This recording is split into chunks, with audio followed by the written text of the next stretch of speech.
स्त्रियों के शुभ और अशुभ लक्षण। समुद्र शास्त्र में स्त्रियों के शुभ और अशुभ लक्षणों के बारे में बताया है। अगर स्त्री के लक्षणों पर ध्यान दिया जाए और उसका विचार समुद्र शास्त्र के सिद्धांतों या अवधारणाओं के आधार पर किया जाए तो उसके शुभ और अशुभ परिणामों का अनुमान लगाया जा सकता है। चरित्रवान होगी या झगड़ालू। आप यहाँ बहुत ही आसानी से भाग्यशाली और दुर्भाग्यशाली महिला के लक्षणों को जान सकते हैं। एक चलते समय यदि कोई महिला पैरों से धूल उड़ाते हुए चलती हो तो परिवार का विनाश। जिस स्त्री के पैर कनिष्ठा जमीन पर स्पर्श नहीं करती हो तो वह कई पति करती है। अगर स्त्री की अनामिका अंगुली छोटी हो तो झगड़ालू होती है। अगर स्त्री की कमर में भौंरी हो तो अपनी मनमानी करती है। वह स्त्री जिसकी पीठ में भौंरी हो तो उसका विधवा होने की संभावना रहती है। स्त्री की एड़ी चौड़ी हो तो वह बहुत क्रोध करने वाली होती है। एड़ी पर 1 अंगुल लंबी रेखा हो तो पति का सुख अच्छा मिलता है। एड़ी पर 4 अंगुल लंबी रेखा हो तो महिला चोर होती है। एड़ी पर 3 रेखाएं हो तो महिला की उम्र अच्छी होती है, यानी जीवन दीर्घायु होता है। जिस स्त्री की एड़ी पर 3 रेखाएं हो तो वह धार्मिक प्रवृत्ति की होती है। जिस स्त्री का गला मांसल, गोलाकार और लगभग 4 अंगुल लंबा होता है, वह शुभ होता है। स्त्री की गर्दन अगर मोटी है तो विधवा का कष्ट भोगना पड़ता है। महिला की गर्दन अगर टेढ़ी है तो उसे नौकरानी का काम मिलता है। स्त्री के गाल पर तिल हो तो प्रेम की इच्छा उसमें अधिक होती है। स्त्री के गले पर तिल हो तो उसके उच्च पद पर पहुंचने की संभावना अधिक होती है। मस्तक पर मस्सा, तिल, लहसुन का चिन्ह दाहिने तरफ हो तो जीवन सुखी होता है। मस्तक पर मस्सा, तिल, लहसुन का चिन्ह बाएं तरफ हो तो दाम्पत्य जीवन में मन खराब रहता है और सुख नहीं होता है। जिस स्त्री के शरीर के अंग कोमल होते हैं वह भाग्यशाली होती है। जिस स्त्री की नाभि घुमावदार होती है पतिव्रता साबित होती है। अगर स्त्री के पैरों की नस नजर आती है तो ये शुभ है। 3 जिस स्त्री की हाथ की उंगलियां गोल, लंबी, पतली व मिलाने पर छेद रहित, कोमल तथा लाल रंग की हो वह सुख व भोग पाने वाली होती है। जिसके नाखून लाल, कोमल, ऊंचे और चिकने हो वह ऐश्वर्य प्राप्त करती है। रूखे, टूटे, टेढ़े, सफेद व अन्य रंगों के नाखून दुर्भाग्य व दरिद्रता का संकेत है। जिस स्त्री के हाथ फटे हुए, रूखे, ऊंचे नीचे और छोटे बड़े हो वह कष्ट भोगती है। मणिबंध पर साफ 3 रेखाएं दिखना तथा उंगलियों के पर्वों में समान रेखा अच्छी आयु व ऐश्वर्य का प्रतीक है। भविष्य पुराण के अनुसार जिस स्त्री के गर्दन में 4 अंगुल नाप की साफ 3 रेखाएं हो तो वह गहनों से सजी रहती है।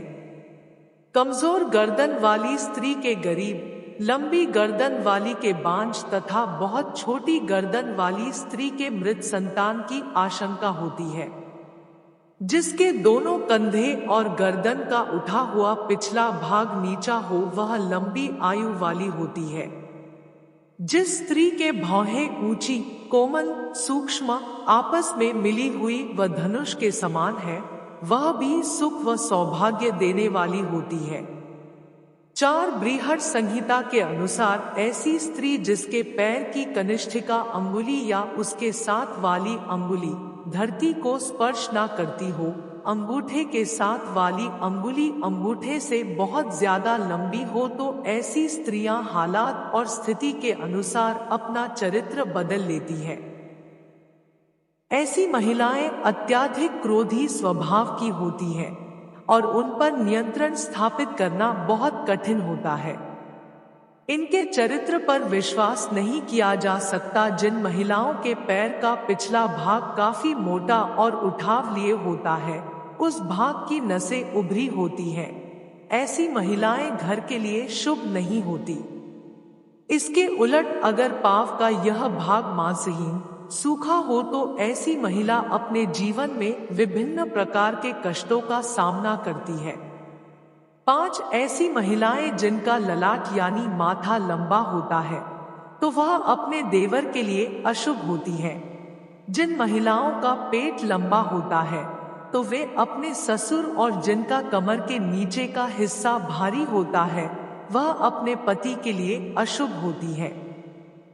जिन महिलाओं के होठों के ऊपर वाले भाग में अधिक बाल होते हैं, जिनका कद बहुत लंबा होता है, तो ऐसी स्त्रियां अपने पति के लिए अशुभ साबित होती है।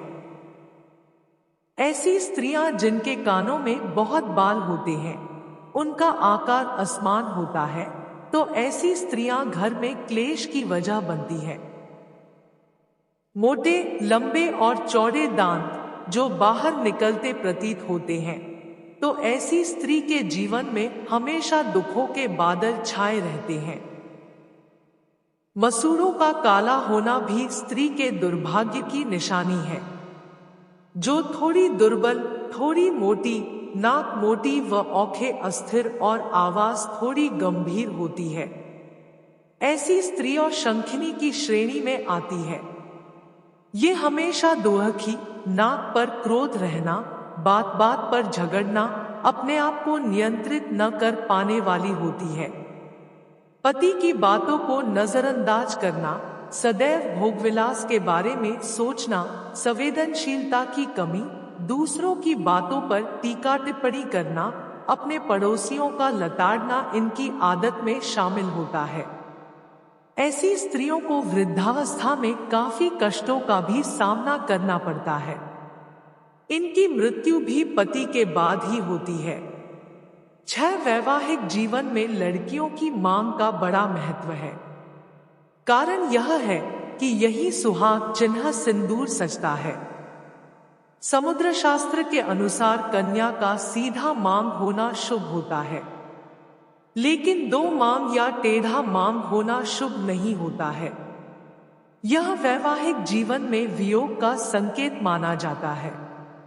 जो कन्या चलते समय अपनी एड़ियों को बैठकर नहीं चलती, उनका जीवन संघर्षपूर्ण होता है।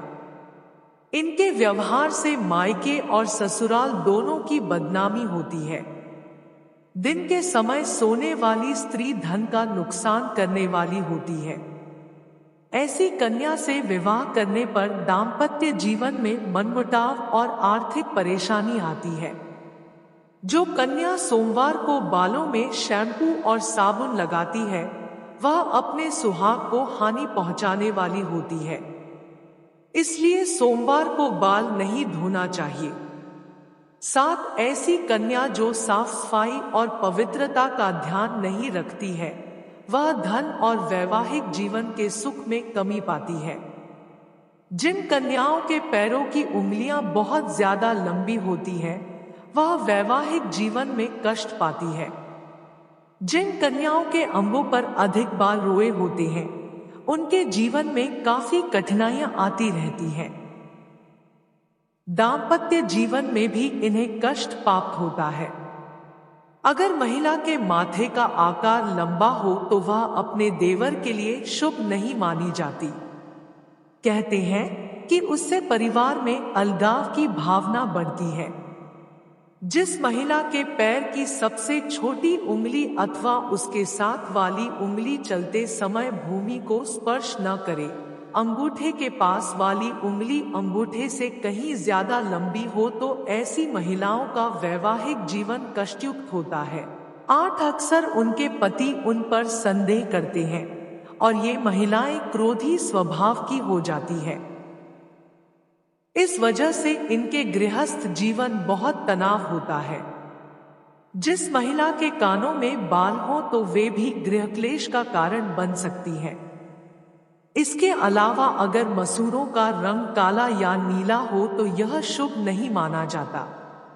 अगर पांव का पिछला हिस्सा अत्यधिक कमजोर, सूखा और मांसरहित लगने वाला हो तो उसके जीवन में रोग का कष्ट होता है। वहीं अगर यह हिस्सा अत्यधिक मोटा और उठाव वाला हो तो इसे भी शुभ नहीं माना जाता। ऐसी महिला का अपने पति और ससुराल पक्ष से विवाद होता है।